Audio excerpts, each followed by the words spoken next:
안녕하세요. 좌포의 부동산 경매 필살기 김종성입니다. 며칠 전에는 가을비가 왔어요. 이제는 낙엽이 다 떨어지고 본격적으로 겨울이 진행될 것 같습니다. 며칠 전에 정부에서는 아파트 분양가 상한제를 실시하는 지역을 전격적으로 발표했지요.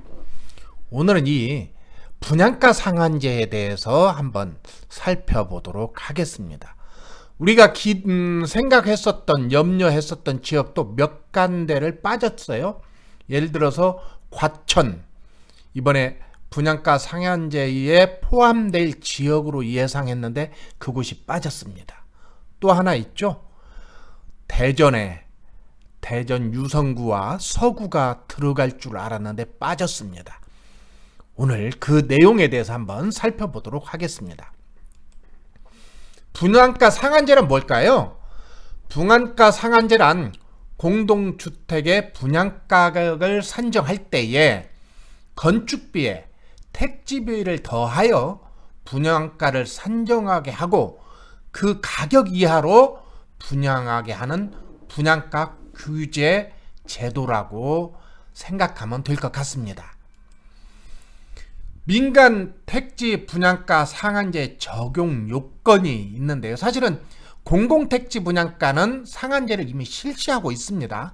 근데 이번에 지난 8월 달에 시행령을 발표했고, 그래서 민간 택지에 한해서 적용 요건을 발표를 했었는데, 그 기준을 잠깐 보면요. 첫 번째로는 기본 요건이 있어요. 직전 3개월간 해당 지역 집값 상승률이 해당 지역 물가 상승률의 2배를 초과해야 하며 추가 요건 중 하나를 충족해야 된다. 추가 요건이 3가지가 있어요. 첫 번째로는 직전 12개월간의 아파트 분양가격 상승률이 물가 상승률의 2배를 초과한 지역. 그래서 이것만 보더라도 아까 말씀드린 것처럼 대전 서구와 유성구, 그 다음에 과천이 빠졌는데 조만간 이게 해당이 될 수 있겠다, 그런 생각이 듭니다. 추가 요건 두 번째로는요, 직전 3개월간의 주택 매매 거래량이 작년 동기 대비 20% 이상 추가한 지역. 이러다 보니까 최근에 조정지역을 해체한 지역 중에 부산 지역이 있잖아요. 지금 상당히 급증하고 있는데 이곳이 또 잘못하면 내년 봄에 가면 분양가 상한제에 걸리지 않을까, 그런 생각이 들기도 합니다. 또 추가 요건 세 번째가 있는데요. 이것은 직전 2개월간 해당 지역 월평균 청약 경쟁률이 5대1을 초과 또는 국민주택 규모 이하의 경쟁률이 10대1을 초과한 지역을 분양가 상한제에 해당되는 지역으로 묶은다, 그 얘기입니다. 분양가 상한제는요, 국토교통부에서 나온 이 얘기, 발표한 것을 내용을 보면 서울 분양가 상승률이 기존 아파트 가격 상승률 대비 2배 이상 높게 형성되었다. 그리고 그간 요건이 까다로웠던 분양가 상한제를 집값 안정의 주요 방안으로 보고 시행령을 지난 19년 7월 달에 검토해서 8월 달에 발표하게 되었습니다. 서울 같은 경우에 보니까요, 최근 1년간 서울 민간 아파트 평당 분양 가격이 상당히 올라 버렸습니다. 그래서 분양가 상한제란 주택 분양가를 일정 수준 이하로 설정하는 제도로서요, 첫 번째로는 집값 상승 바이러스를 피해야, 또는 우리 같은 서민에게 이주에 치명적이기 때문에 분양가가 상승되면, 그래서 분양가를 어느 수준에서 동결하는 그런 효과를 가져오기 위해서 도입된 제도가 분양가 상한제입니다. 분양가 상한제는 스토리가 있어요. 그냥 바로 이렇게 결정됐던 게 아니고 그 전부터 이런 움직임이 있었는데 간단히 살펴보면 1999년도에 분양가 전면 자율화가 시행이 됐었는데요. 2005년도에 공공택지 중소형 아파트 분양가 상한제를 처음으로 적용을 했습니다. 그리고 2006년도에 공공택지 전체 아파트 분양가 상한제가 적용했었고요. 그 다음에 2007년 9월 분양가 상한제 민간택지 아파트로 확대 적용을 했습니다. 자, 여러분, 2005년부터 2007년까지 2년 동안 이렇게 규제가 심했어요. 그래서 그것이 나타난 게 언제 나타났어요? 나타난 것이 계속 주택 불황으로 나타났습니다. 사실은 이렇게 규제를 할 때는 아파트 가격이 상당히 뛰었다는 겁니다. 다른 말로 얘기하면 지금 규제가 들어간다면 지금 순간은 상당히 아파트가 뛸 확률이 옛날 경험을 통해서 확인해 볼 수 있습니다. 그러고 난 다음에는 나중에는 이 불황으로 오겠죠. 아파트 시장, 부동산 시장이 불황으로 올 걸로 예상이 되고 있습니다만은 이 부분은 또 다른 측면에서 점검을 해봐야 됩니다. 그것이 뭐냐면 결국은 공급을 축소됐을 때 어떻게 나타날 건가를 확인해 봐야 되지 않을까 그런 생각이 듭니다. 그러다 보니까 정부에서 2015년 4월 달에 민간택지 분양가 상한제 지정 요건을 강화해서 사실은 이 제도를 폐지해버렸죠. 그리고 2017년 11월 신정부가 들어선 다음에 민간택지 분양가 상한제 기준을 완화해서 사실상 민간택지 분양가 상한제를 부활을 시켰습니다. 그리고 2019년 7월 달에 분양가 상한제 민간택지 아파트로 확대하는 시행령을 발표했고 10월 달에 들어서서 그 지역을 선정하게 된 겁니다.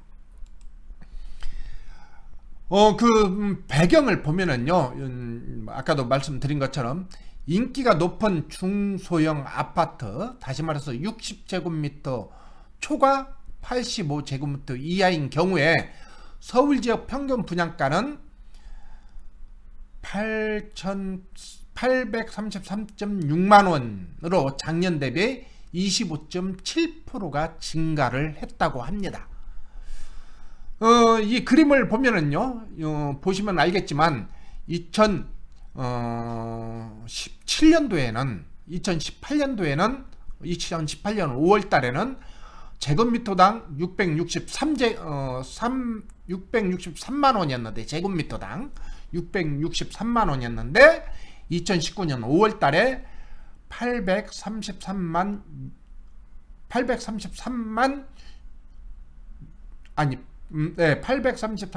6천 원 평당, 제곱미터당 그렇게 올라서 25.7%가 증가했고요. 전국적으로 볼 때는 8.8%가 증가했다고 합니다. 아니, 신정부 들어서서 그렇게 아파트 값을 잡는다고 했는데 왜 이렇게 분양가까지 올라버렸을까요? 참 아이러니하다고 말할 수밖에 없습니다.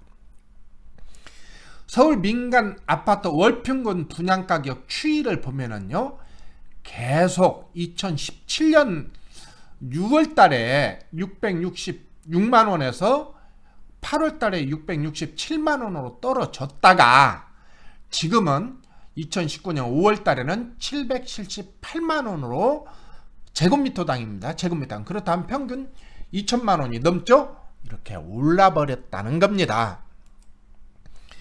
분양가 상한제는요, 건축비, 다시 말해서 기본형 건축비와 건축비 가산비를 더하고 또 택지비, 택지 공급 가격, 감정평가액입니다. 감정평가액은 뭘로 해요? 공시가격으로 일반적으로 합니다. 그렇게 해서 정해서 분양가 상한제를 정해갔다 그 얘기입니다. 다시 말씀드려서 분양가를 낮춰서 실소유자의 부담을 줄이고 더 나아가 주택시장 안정을 가져오는 것이 분양가 상한제의 목표라고 합니다. 그런데요, 분양가 상한제란 주택을 분양할 때 택지비와 건축비에 건설업체의 적정 이윤을 보탠 분양가격을 선정하여 그 가격 이하로 분양하도록 정한 제도가 분양가 상한제입니다. 다시 말해서 아파트 분양가격을 정부에서 규제하겠다, 그 이야기입니다. 감정평가된 아파트 토지에 정부가 정해놓은 기본형 건축비를 더하는 방식으로 분양가가 상존된다는 것인데, 이때의 분양가도 결국은 공시가격 수준에서 한다고 하니까 가격은 상당히 떨어질 걸로 예상이 됩니다. 어찌 보면 상당히 좋은 제도로 보여집니다. 민간택지 분양가 상한제 시행은 과연 어느 지역에 적용이 될까요? 보니까 이번에는 핀셋 지역을 선택을 했다고 그래요. 어느 구를 이렇게 선택한 게 아니고 총 27개 동을 선택을 했습니다. 보시면요, 강남에는 8개 동인데요, 개포동, 대치동, 도곡동, 삼성동, 압구정동, 역삼동, 일원동, 청담동이 되겠고요. 서초구는 4개 동이 해당이 됩니다. 잠원동과 반포동과 방배동과 서초동, 그 다음에 송파 8개동이죠. 송파 8개동, 잠실, 가락, 마천, 송파, 신천, 문정, 방이, 오금동에 해당이 되겠습니다. 여기서 보면요, 방이동, 오금동 이쪽, 그 다음에 신천동 이쪽에는 빌라가 좀 많은 동네 이겠죠. 신청동 이쪽에 우리 짜이롱님이 빌라 하나 지난 봄에 매입을 했는데 이렇게 상한제의 적용이 편입되어 버렸네요. 강동구는 2개 지동이네요. 길동과 둔천동. 그렇게 해서 이렇게 강남 4구가 해당이 되고요. 그 다음에 영등포 1개동입니다. 영등포는 여의도동이네요. 여러분, 영등포에도 한번 집중해 보시기 바랍니다. 지금 신길 뉴타운 상당히 핫합니다. 그 다음에 마포, 용산, 성동, 여기 마용성이죠. 마포는 아현동, 그 다음에 용산은 한남동과 보광동, 여기는 한남 뉴타운이 들어가는 지역이네요. 성수동 1개동이네요. 성수동 일가가 이렇게 해당이 돼서 총 27개 동이 민간 택지 분양가 상한제에 해당되는 지역이 되겠습니다. 그러다 보니까 어떤 일이 생겨요? 바로 인접 지역에 지금 풍선 효과가 나타나고 있죠. 그러다 보니까 정부에서는 풍선 효과가 나타나는 지역을 바로 다시 핀셋 적용하겠다, 그렇게 이 얘기를 합니다. 자, 그러면 저는 이렇게 얘기하고 싶습니다. 지금 무주택자 청약통장을 아껴라. 청약통장을 아껴서 노란자 지역을 한번 선택해 볼 필요가 있다, 이겁니다. 로또 아파트가 되거든요. 상당히 가격도 저렴하고 대신 치열한 경쟁이 이루어지겠죠. 그래서 지금 청약통장을 가지고 있는 분들은 앞으로는 이 지역 말고도 많은 지역이 또 핀셋 적용될 가능성이 높습니다. 그래서 실거주 무주택 1가구로 만족한다고 한다면, 그래서 8년 동안 내가 실거주를 하고자 한다면 여러분 청약통장을 아껴 보시기 바랍니다. 자, 분양가 상한제, 서울 집값 해일로 돌아온다. 이게 뭐예요? 결국은 서울 집값 분양가가 서울 집값이 상당히 폭등하겠다, 그 얘기죠. 기대점을 한번 보겠습니다. 서울 분양가 상한제를 통해서 나타나는 효과겠죠. 첫 번째, 재건축 단지 수익성이 하락이 됩니다. 왜? 분양가 상한제를 적용하기 때문에 가격이 떨어지죠. 그래서 집값이 하락하게 될 겁니다. 그래서 아주 큰 기대점을 가져도 좋겠습니다. 두 번째로 후분양제를 실시하는 거죠. 그래서 분양가 자체를 통제하기 때문에 분양가가 상당히 저렴하다, 그렇게 말씀드리고 싶습니다. 세 번째, 가격 선정을 하는 데 있어서 건설사가 임의로 마음대로 하는 게 아니라 심사위원회에서 기준을 설정해서 분양가를 책정하겠다, 그 얘기입니다. 상당히 파급 효과가 큰 해일로 돌아올 겁니다. 왜 해일이 돌아오냐? 한번 볼까요? 부작용. 첫 번째, 재건축, 재개발 사업이 위축이 될 겁니다. 수익성이 악화가 되죠. 건설사가 자기 이익을 따지는 게 아니고 심사위원회에서 가격을 결정하기 때문에 상당히 사업성이 떨어져서 공급 부족으로 나타날 것입니다. 두 번째로요, 노또 아파트가 될 거예요. 아까 제가 말씀드렸죠. 청약 통장을 아껴라. 그러고 진짜로 선택할 지역을 과감하게 선택을 했으면 좋겠어요. 청약 선택. 그래서 청약 과열로 나타날 우려가 있습니다. 세 번째로 아파트 품질 저하 우려도 생길 수 있습니다. 왜 그러냐면 어차피 건설 회사는 수익성이 악화되더라도 그 인력이라든지 시스템상 아파트를 지을 수밖에 없습니다. 그러다 보니까 가격 통제로 인한 수익성이 악화가 돼서 혹여나 품질이 저하된 아파트가 나타나지 않을까 우려가 됩니다. 또 하나요, 여기서 이야기하지 않았지만 어떤 일이 생기냐면 아까 말씀드린 것처럼 핀셋 규제를 한 바로 옆에 그쪽에는요, 여러분 한번 눈여겨 보시기 바랍니다.